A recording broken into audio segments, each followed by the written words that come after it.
Welcome back everyone. मैं हूं आफ्ताब हैदर और आप देख रहे हैं आफ्ताब स्पीक्स। आफ्ताब स्पीक्स की आज की वीडियो में मैं आपके लिए एक बेहद ही महत्वपूर्ण विषय लेकर आया हूं। इतिहास क्या है? इतिहास के बारे में आज हम एक छोटा सा अध्ययन करेंगे। इतिहास क्या है, इतिहास के पिता कौन है और इतिहास से आपका क्या तात्पर्य है।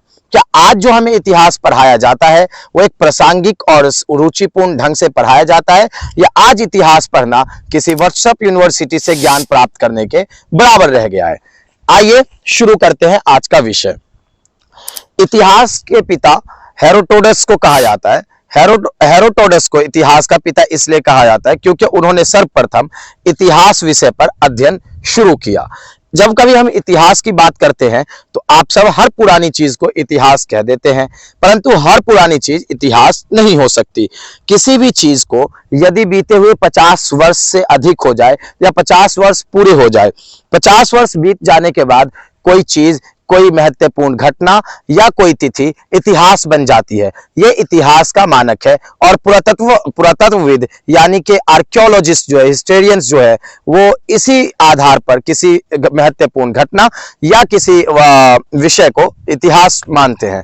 वैसे तो इतिहास सबके लिए एक रुचिपूर्ण विषय नहीं है। बहुत सारे लोगों को इतिहास पढ़ते हुए नींद आ जाती है। वहीं दूसरे और ऐसे भी लोग हैं, those are having the great interest in the history, जिनकी इतिहास विषय में बहुत ही अधिक रुचि है। मैं उन लोगों में से एक हूं जिसको इतिहास से बहुत ही अधिक लगाव है। मैं ऐतिहासिक चीजों को देखना, सुनना, समझना और ऐतिहासिक इमारतों में बैठकर चीजों का अध्ययन करना बहुत ही पसंद करता हूं। आज मैं आपको बताऊंगा कि इतिहास के कई खंड है। इतिहास के पिता हेरोडोटस को कहा जाता है, मैंने आपको बताया। इसी प्रकार दो तरह का इतिहास है। इतिहास को पहले हम दो कालों में बांटते हैं, एक ऐतिहासिक काल और एक प्रागैतिहासिक काल, इंग्लिश में जिसको प्री हिस्ट्री पीरियड कहते हैं।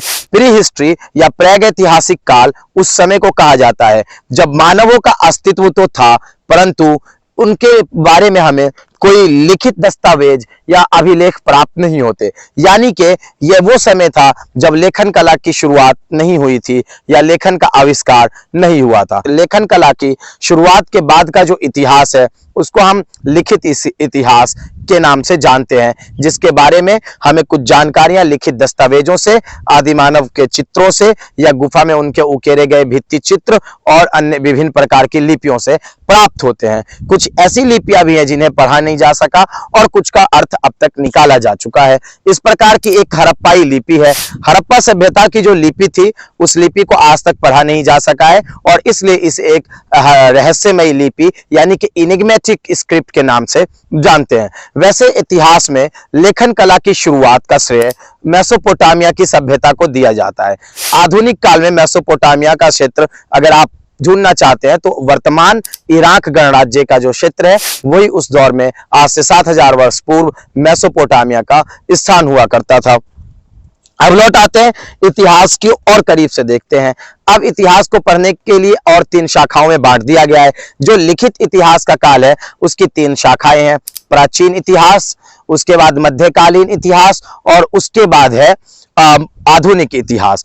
प्राचीन इतिहास में आज से लगभग 2000 वर्ष पूर्व की घटनाओं, साम्राज्यों और उन चीजों का अध्ययन किया जाता है जिनका संबंध कम से कम 2000 साल या आज से कम 1500 साल पहले का रहा हो। सन 500 से लेकर 1500 तक के समय को मध्यकालीन इतिहास के नाम से जाना जाता है।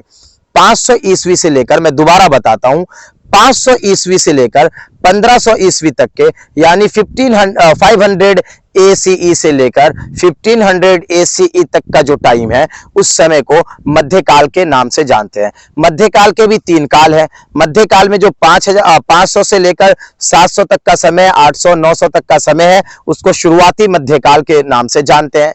800 से लेकर 1500 1200 1300 तक के समय को हम मध्यकाल का मध्य रूप के रूप में जानते हैं।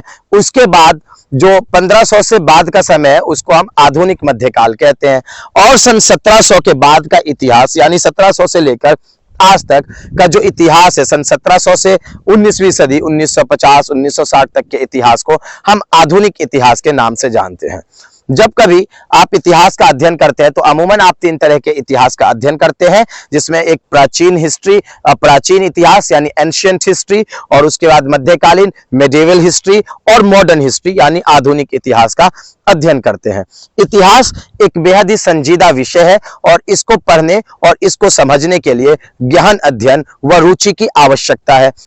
परंतु आजकल भारतीय परिवेश में जिस प्रकार से इतिहास को प्रस्तुत किया जा रहा है और इतिहास को पढ़ाया जा रहा है, ऐसा लगता है कि लगातार व्हाट्सएप से ज्ञान प्राप्त करते करते भारत की यूनिवर्सिटीज से जो इतिहास विषय है वो विलुप्त हो जाएगा। इसको पढ़ाने वाले प्रोफेसर बेरोजगार हो जाएंगे और छात्र व्हाट्सएप यूनिवर्सिटी से ही इतिहास का ज्ञान प्राप्त करने लगेंगे। यदि आप इतिहास को अच्छे से जानना, समझना और उसमें रुचि लेकर उसको अध्ययन करना चाहते हैं तो आपको चाहिए कि आप इतिहास विषय को स्कूल, कॉलेज और विश्वविद्यालयों के माध्यम से पढ़े।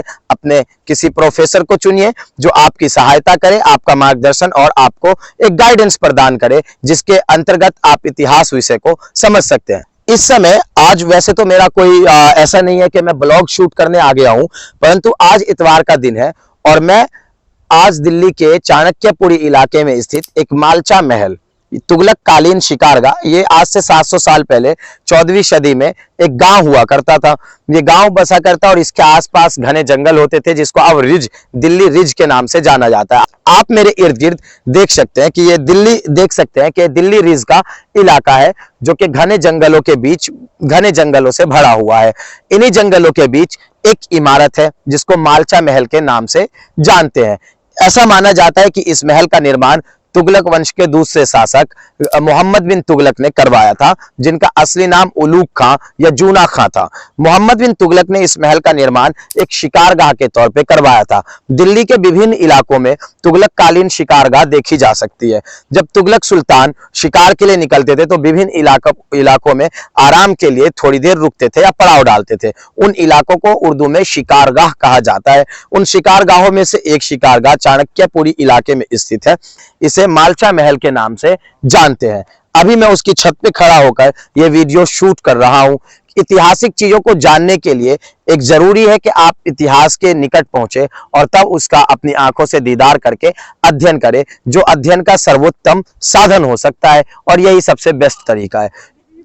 आशा करता हूं कि इस वीडियो में जितना कुछ भी मैंने संक्षिप्त में आपको बताया है, इन शॉर्ट जो कुछ भी मैंने डिस्क्राइब किया है, वो आपके इतिहास के आधारभूत ज्ञान के लिए काफी अहम होगा। मैं दूसरी वीडियो फिर से लेकर आऊंगा।